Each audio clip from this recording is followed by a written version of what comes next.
Welcome back, everyone. Thank you for joining us. Today we have with us Councilmember Jared Gray. Thank you for joining us today. It's a pleasure to be here. So some of our viewers know, but maybe not everyone knows, that in addition to being a city council member, you also head up Pony Express events. Yeah, that's an interesting role that I play, I guess. It's started, I think, about 10 years ago. Mayor Jackson originally started Pony Express Days and, of course, had a lot of events here in the city, which are still celebrated today. And over time, I was able to step in and help out with the rodeo and the derby and some of those things, and along with my committee that our board of directors that helps out. It's pretty good times. It's been exciting to see it all evolve. I mean, improvements to the facility itself, and the events just get bigger and better all the time. So when is the next rodeo coming up? Our rodeo's coming up. It's always the second weekend in June, the second full weekend. So this year, I think it's 8th, 9th, and 10th. Our Queen contest is actually coming up in April. So we'll crown a new rodeo royalty, which is always fun. That ties into the Mascot Miracles, which is a great event that's kind of set us apart from everybody else. That's really cool. That's one thing we didn't plan on talking about, but do you mind talking about that just a little bit? Just Sunday, actually, they were aired on, I'm going to mess this up. It's Good Deeds, Utah. Is that right? From KBYU TV. Okay. They did a big special with them, but Mascot Miracles is a great organization that does events for terminally ill children, creating experiences and memories for the families of terminally ill children. So that's really something I'm pretty proud of that sets us apart from everyone else. So we get to do a stick horse rodeo for those kids, and it's pretty entertaining and pretty special, really. Yeah, that's really a heart-touching event, something that's really special, and I would encourage anyone that can attend those to do so. We'll definitely put the word out as it gets closer, but it's always on the Saturday of our rodeo from about 10 to 2. We do what we call a clinic, where kids get to just come and play on a mechanical bull and rope a dummy and things like that. And then at around noon, we do the rodeo portion, which is just more of the same. But the families and the kids really have a good time doing that. So yeah, and of course the one we probably don't even need to mention is the Derby, right? That's the first weekend of June. So the week before the rodeo, I want to say the 4th of June, that Saturday. And it's sold out really since we've started doing it. It's always done well. And one interesting thing about the rodeo, you mentioned the growth, is I think going into 2019, we had doubled in size almost every single year. And then, of course, COVID, we had to limit our ticket sales. So from that time on, we've pretty well sold out both the Derby and the rodeo every year since COVID. So it's grown, and it's just getting bigger and better from here, I think. So yeah. Now this is a real rodeo. I mean, what are the qualifications of this? So it's sanctioned with the PRCA, the Professional Rodeo Cowboys Association. This is the cowboys that come have to have a professional card, and the money earned at this rodeo qualifies them for the national finals in Las Vegas. So we get the best of the best and the top cowboys in the world that come to Eagle Mountain, Utah. A lot of world champions, and it does qualify and count for the National Finals Rodeo.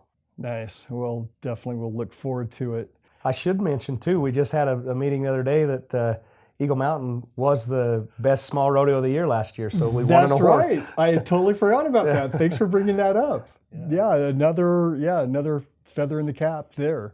That's pretty cool stuff. So just another endorsement that it's definitely worth attending. A great family event, too. Yep. Yeah, it's super good for the family. I think as far as entertainment in the world today, very affordable for the whole family. And our entertainment, the clowns are always a hoot. So yeah. And then there's always the mutton busting, too, which is interesting. So if anyone wants to get their kids involved in that, do it and get in early. I know even with my own kids, whether it's boys or girls, does not matter. I know I had some hesitation when my girls wanted to do it, because I thought, do do you really want to do that? Oh, definitely. They were all in. It's both a crowd and a participant favorite. I kind of look at it as legalized child abuse. I'm not sure, but The kids love it, though. It's just an experience that my kids still talk about today. it's super fun. Yeah. They always remember it. Yep. So another big year in Eagle Mountain. From the council perspective, what are you excited about this coming year? We've got a lot done in the last year, 2 years or so, and it's been really exciting to actually see the things that we started start to happen. When you first started as a council member, there's a lot of balls that are already rolling, and some of the things that I've been really excited about is securing funding for our streets, especially Airport Road, which hopefully there's been a few hiccups getting that actually constructed, securing right-of-ways and whatnot, but it looks like that's going to happen right quick. We have our funding in place, and SR 73 expansion's in the works. It's a little further out, but I think we're going to see some good things there. It's just plugging away at getting our streets networks just improved and better from where we've been. Yeah, help that traffic flow move along smoothly and safely. Yeah. And of course, some of the other things that we've worked on really hard is protecting our ridge lines, our wildlife corridors.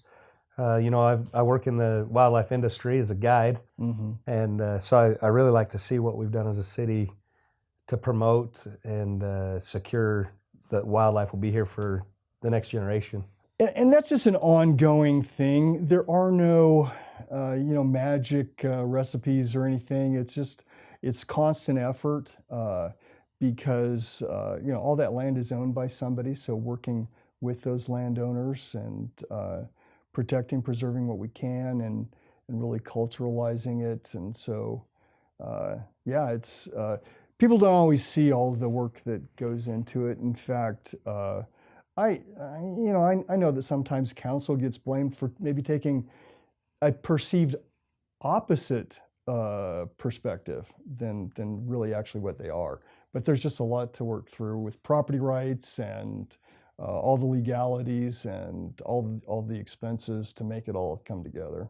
Yeah, it is definitely hard. Sometimes the public doesn't see, and of course, just our Tuesday meetings is what they get to see, but the work that goes on behind the scenes leading up to a public meeting, there's so much behind the scenes and things that sometimes aren't always clear to the public, trying to preserve like the bike trails, for instance. And we all want to see open space and bike trails, but we also know that the property owners have their rights as well. So working through those obstacles to get the property owners on board, which sometimes it's pretty fun at the end of the day when the property owners see the vision and want to actually cooperate as well in that open space for things like wildlife, bike trails, any of that kind of stuff.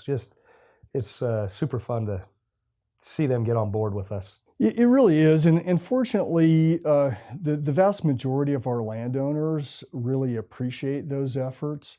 But there's a business side of it too that they have to make work. So we're really not opposed as much as it might seem. No, you just have to get creative sometimes. Yep. And it's hard to figure out where we can be creative and, of course, protect our open space, which is always density, but yet let a guy develop his land. So sometimes it's a little give and take. And I think the end result sometimes turns out better than we anticipate. Definitely. So this year we will look forward to more exciting news and things happening in Eagle Mountain, and certainly we'll do our best to keep our residents updated on those. So please, follow the council meetings. And so Jared, thank you for being with us today. It's been Absolutely. A good conversation, and so we'll look forward to a lot of great things this year. Can't wait. Thanks again to our viewers, and we will see you again next time.